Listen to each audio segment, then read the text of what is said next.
Hello and welcome to Money Girl's Quick and Dirty Tips for a Richer Life. I'm Laura Adams. This episode is for new graduates or anyone who needs some real-world financial tips. Do you ever reflect back to an earlier time in your life and think, I wish I knew then what I know now? One of the reasons I love doing this podcast and teaching people about personal finances is to help them get started on the right financial path as early as possible.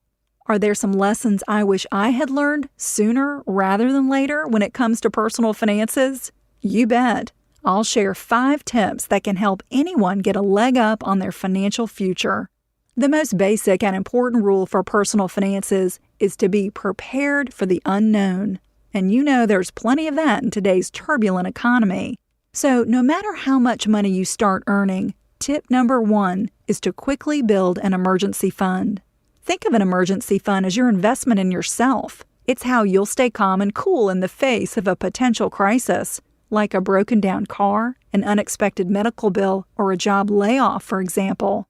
Once you start building a cash reserve, be disciplined with it. Never take money out for anything other than real, let me repeat, real emergencies. Consider saving anywhere from 5 to 10% of your income for your emergency fund. You should keep it in a safe place, such as a savings account at an FDIC-insured institution. I recommend that you save enough to cover a minimum of 3 to 6 months' worth of living expenses. Some higher-yield savings accounts and money market deposit accounts will require minimum balances. So, as you accumulate more money, you'll have more options to earn higher interest rates. For example, you may have heard of ING at ingdirect.com. Right now, they offer a money market account with a 1.5% annual interest for accounts with a $1 balance. But if you have $2,500 to put away, you can earn 1.75% at discoverbank.com. There are many more options for higher interest rates that you may find locally or nationally. Bankrate.com is a great resource to start your account search. Tip number 2 also has to do with saving, but this money will be for the long term. Yes, you guessed it, this tip is to save for retirement. That should be your next priority after you've accumulated a healthy emergency fund. You might be thinking, hey, I haven't even found a job yet. Why should I be worried about what'll happen 40 years from now?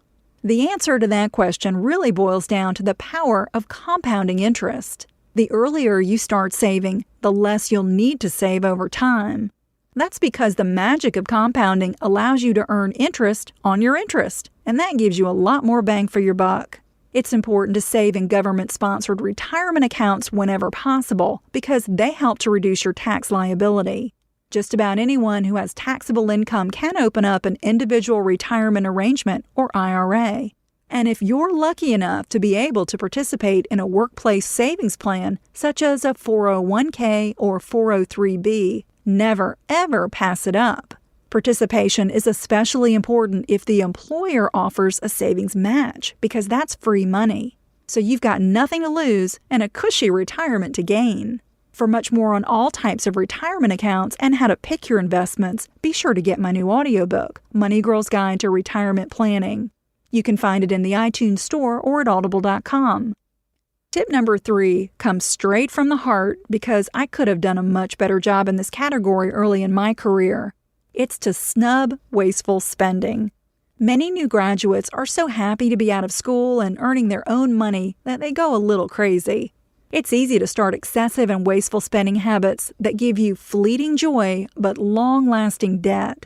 The new daily grind might leave you thinking, I deserve this luxury apartment or that shiny new thing. At the risk of sounding like one of the preachy professors you just got away from, the saying, a penny saved is a penny earned, is true. In fact, the reality is that you can turn a single penny into many pennies if you invest it wisely. Tip 3 segues nicely into tip 4, discard the credit card.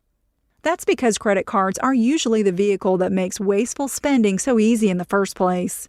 If we always had to fork over cash to buy a little more of this or some of that, it's likely that we wouldn't buy it at all. Don't let your ability to get credit cards turn you into someone who abuses them. It's a good plan to have a credit card tucked away as part of a strategy to deal with emergencies. It can supplement your emergency fund if you find yourself in a serious pinch. And if you're extremely disciplined and always pay off credit card balances in full each and every month, they can be useful tools with great benefits. But getting cash back rewards and airline points will actually end up costing you much more in interest charges if you don't pay off your balance in full every month. Remember that if your bank account isn't flush enough to buy something with cash, check, or a debit card, you can't afford to buy it with a credit card either. It might seem like loads of fun to go on a wild spending spree, but the debt hangover is too painful and lasts way too long. Another benefit to responsible credit card use is that it helps you accomplish tip number 5, establish good credit. One of the challenges new grads and young people usually face is that they have little or no credit history. Many of your recurring bills can report your payment habits to credit bureaus. A late payment on your student loan or to a utility company can damage your credit score no matter how valid your excuse may be. Paying off a small credit card balance on time each month is a great way to slowly raise your credit score. It helps prove that you're a worthy credit risk for a loan, such as a mortgage, when you're ready for it. An impressive credit score also helps you get approved to rent a place to live, get lower insurance rates, and qualify for employment at certain stringent companies. So be sure to stay on top of your bills and pay them on time. Now that you've made it through school, make your personal finances a top priority. How much you make isn't as important as how you manage your money on a day-to-day basis. It just comes down to sensible use of your precious financial resources. I'm glad you're listening. Send your comments and show topic suggestions to money@quickanddirtytips.com. Cha-ching! That's all for now, courtesy of Money Girl, your guide to a richer life.